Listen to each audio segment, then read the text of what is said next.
Welcome to District Dialogues. I am Fulton County District 5 Commissioner Marvin Arrington Jr. I'm glad to share with you District Dialogues for 2016. Here on District Dialogues, we share snapshots of events that are happening in District 5. District 5 encompasses parts of unincorporated Fulton County, Southwest Atlanta, East Point, East Atlanta, and small parts of Union City and College Park. I hope you are enriched by our show. So let's get straight to it.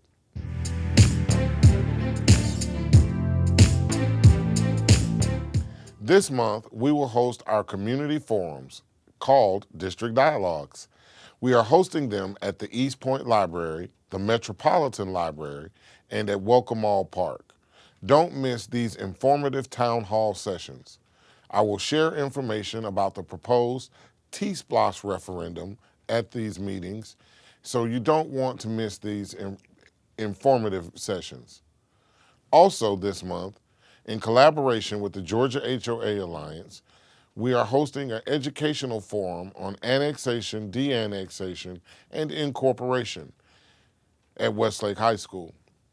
Finally, we will wrap up the month with our 2016 celebrity basketball game at Welcome All Park.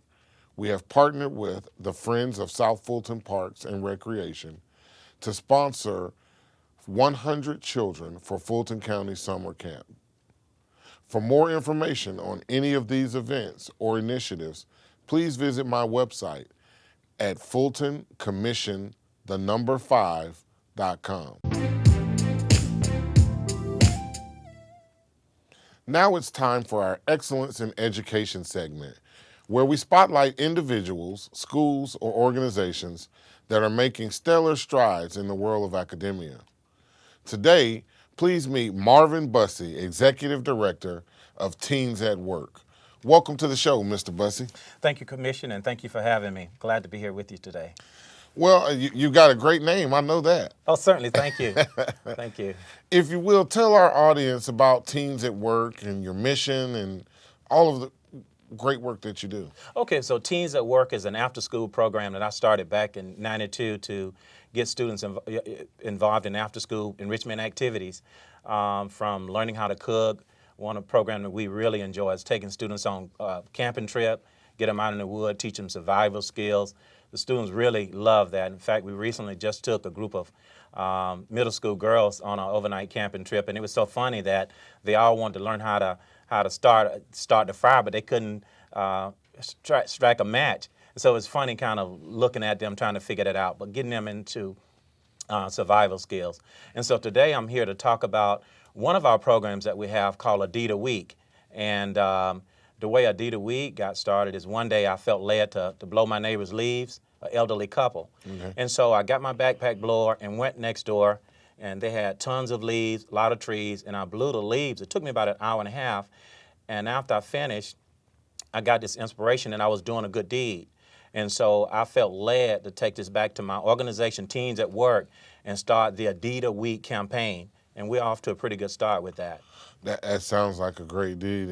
Each one teach one, each one reach one, right? Yes, certainly. And the best way to pay it back is to pay it forward to someone else. Oh, certainly. And for young people, young people tend to think a lot about themselves. And so if a young person is not hurting someone, they're helping. If they're not taking from someone, they giving. And so we're trying to teach them how they could really use the power within themselves to really make a difference in their community. When you think about volunteerism, you go out and do something somewhere. But these young people are finding out that they can do ordinary deeds right in their community by helping a senior citizen. They could be at the grocery store and help someone take groceries to the car. They are really getting very excited about the Adidas Week campaign that we are launching. Well, it sounds like a great initiative.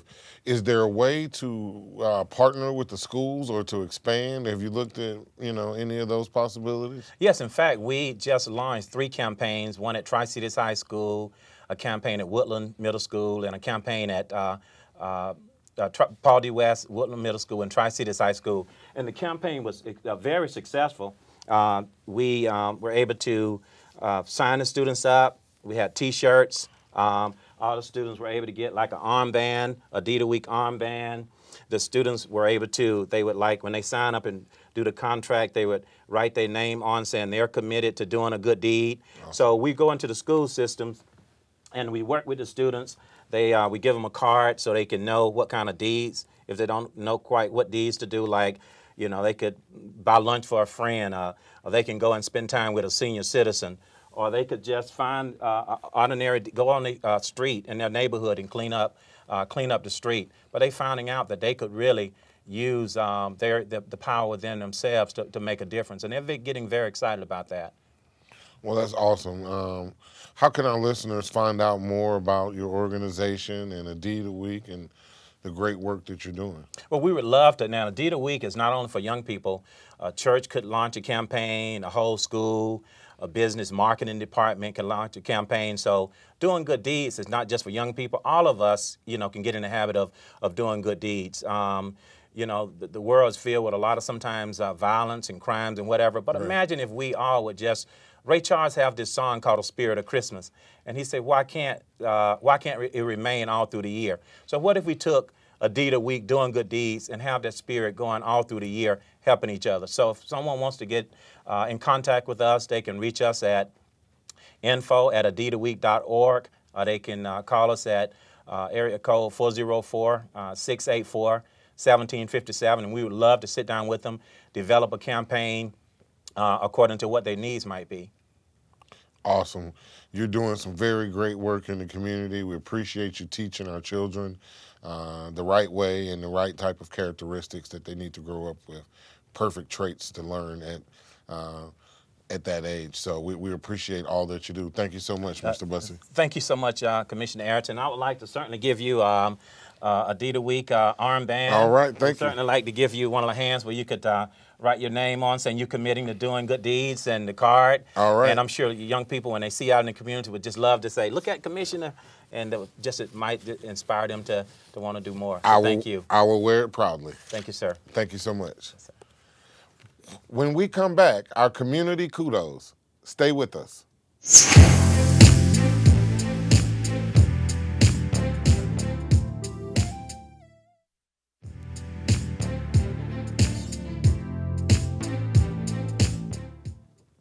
Welcome back to District Dialogues.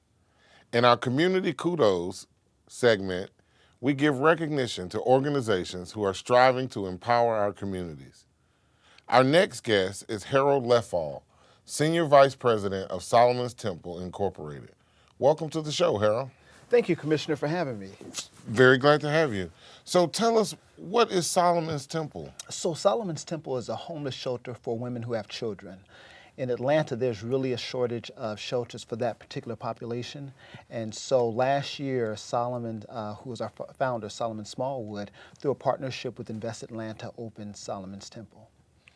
Well, that is a very worthwhile cause. Now, I hear you have a 10,000 homeless person challenge campaign. Can you tell us more about that? Yeah, we're really excited about that because there are approximately 10,000 homeless individuals in Greater Atlanta. So we're asking 10,000 individuals in the community to join with us to donate $10 to our cause for Solomon's Temple. So 10 for 10,000 is what we're calling it. I like it. I like it. Now, you also have something called the Thrive Boutique. Tell us more about the Thrive Boutique. Yeah, that's something we're really excited about. We have a thrift boutique that specializes in gently used designer clothes.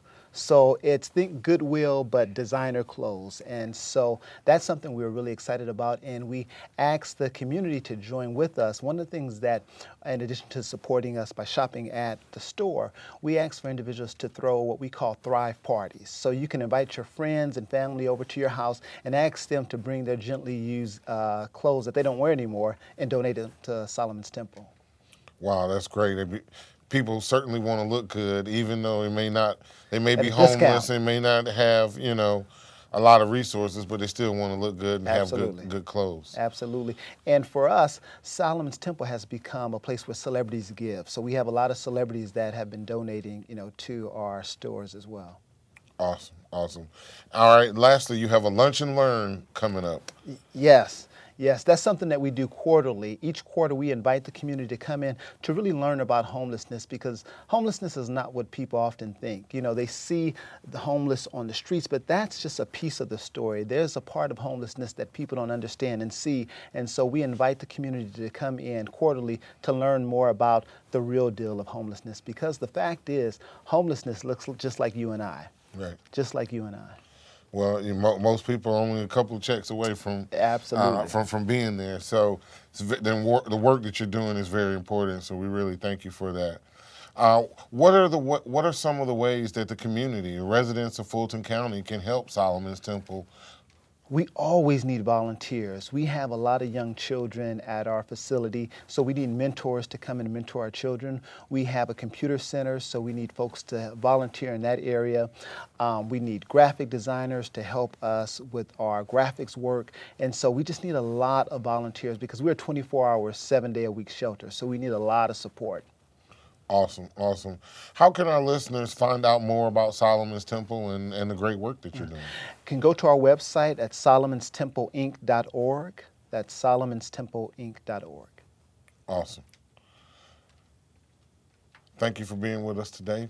It's a great pleasure to learn about the great work that Solomon's Temple is doing and helping our homeless and our mothers and children that are in need. Certainly those are vulnerable populations, and they need all the help that they can get. Absolutely. We thank you so much. Thank you for having me. When we come back, our D5 economy segment. Stay with us.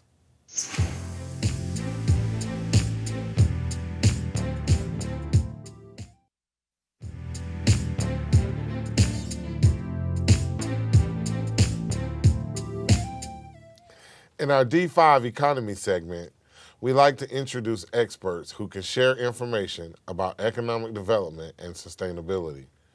Please welcome Mr. Chuck Meadows, Executive Director of the Atlanta Beltline Partnership. Hello, Mr. Meadows.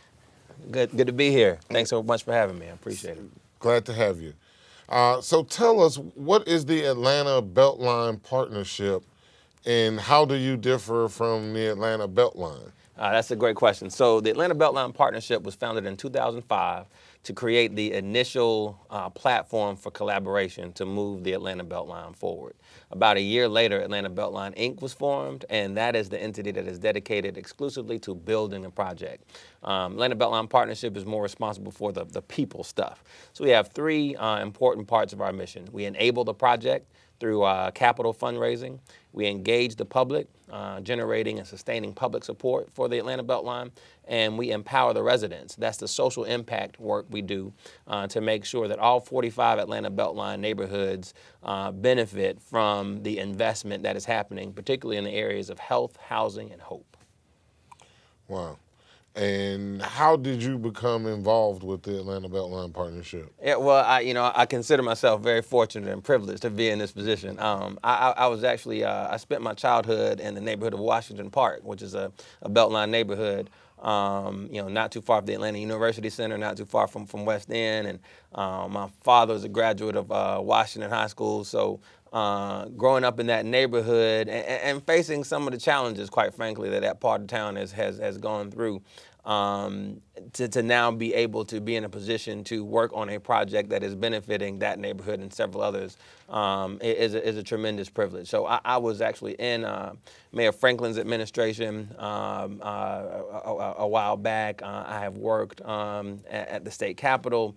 I've worked in the private sector, and it was kind of through that network that I was reached out to and glad it happened about taking this position. And it is a wonderful opportunity. I enjoy every minute of it.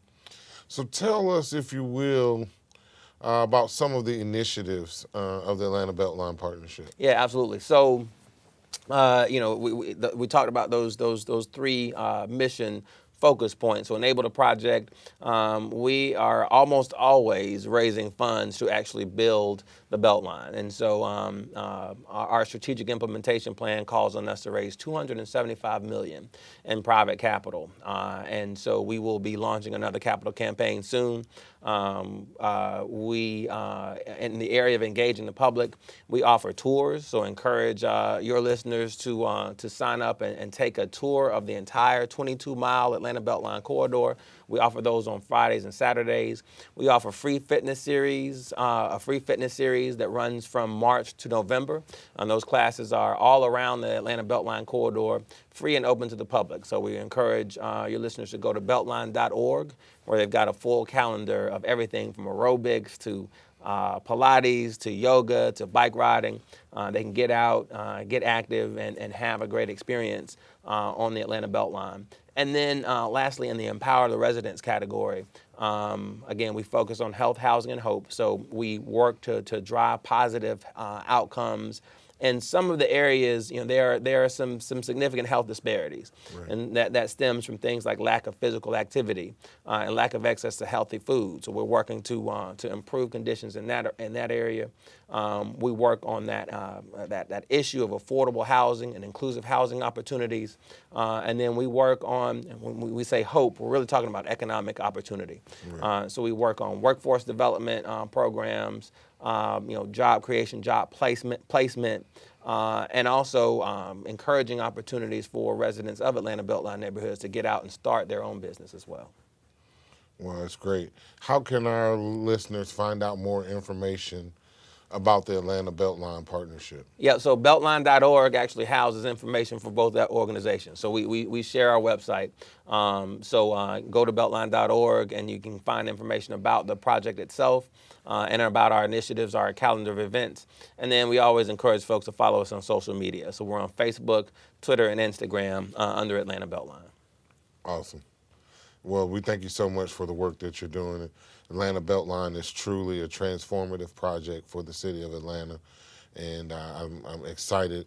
I know all of the city is excited about the opportunities and the arts and the jobs and the restaurants and all of the great things that the Beltline is bringing. So we're so glad to thank you for all the work that you're doing. Well, thank you for that. And we've only gotten here because of leaders like you. And the Fulton County Commission has been an active partner in advancing the project, so we appreciate all you've done to support us as well. Thank you. When we come back, we'll look at the arts. Stay with us.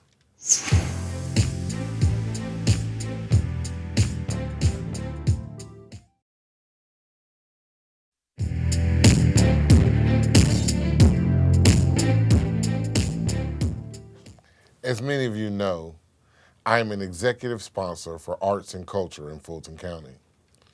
As executive sponsor, I would like to share with viewers the arts and cultural organizations and programs that are in our great district and county.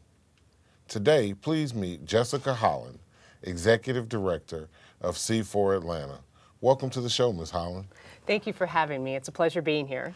So, what is C4 Atlanta and why was it created? C4 Atlanta is a nonprofit arts service organization. So what that means specifically is we're not an organization that produces or presents art. We're an organization that supports artists and arts workers in Fulton County. We started really to fill the void and the lack of professional development that was available for artists in our community. So some of our offerings include business classes for artists. So we help artists learn how to write a business plan. We help artists learn how to write a marketing plan. We do financial literacy classes and fundraising classes for artists. So all of the things that are really the business of being creative.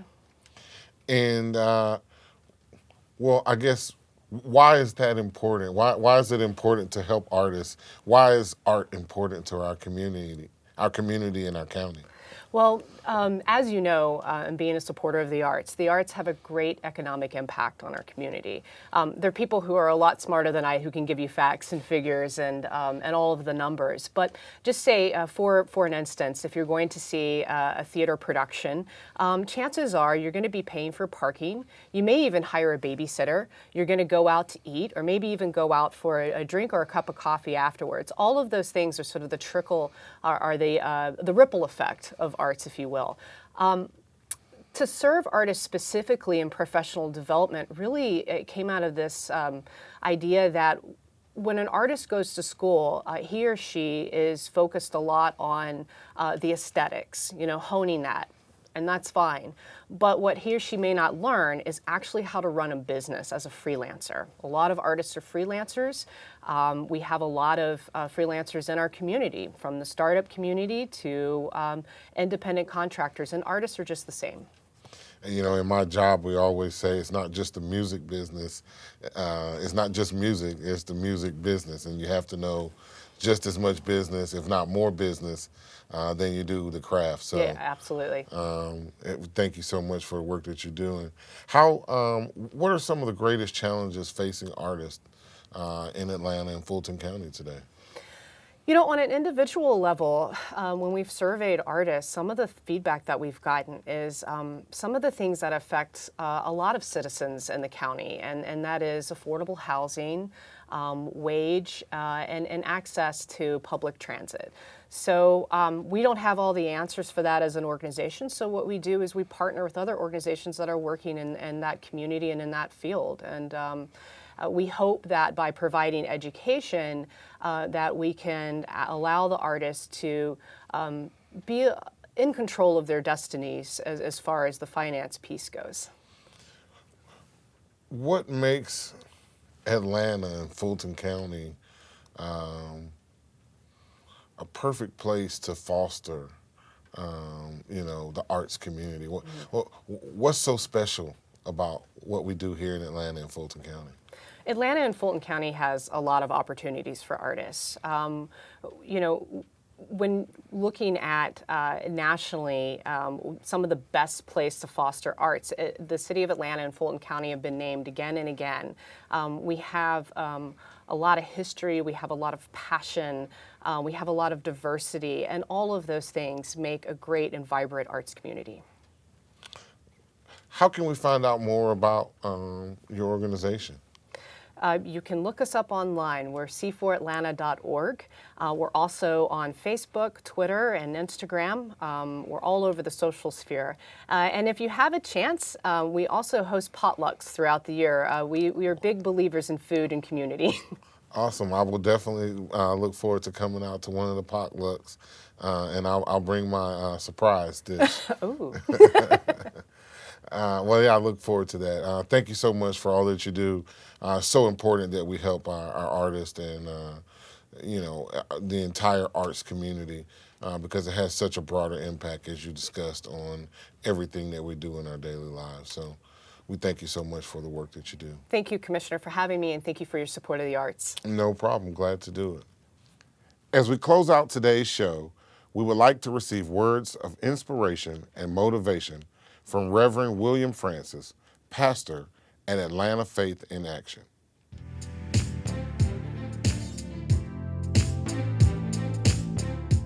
Thank you, Commissioner. My name is Reverend William Francis, and I'm lead servant of Atlanta Faith in Action with your Motivational Minute.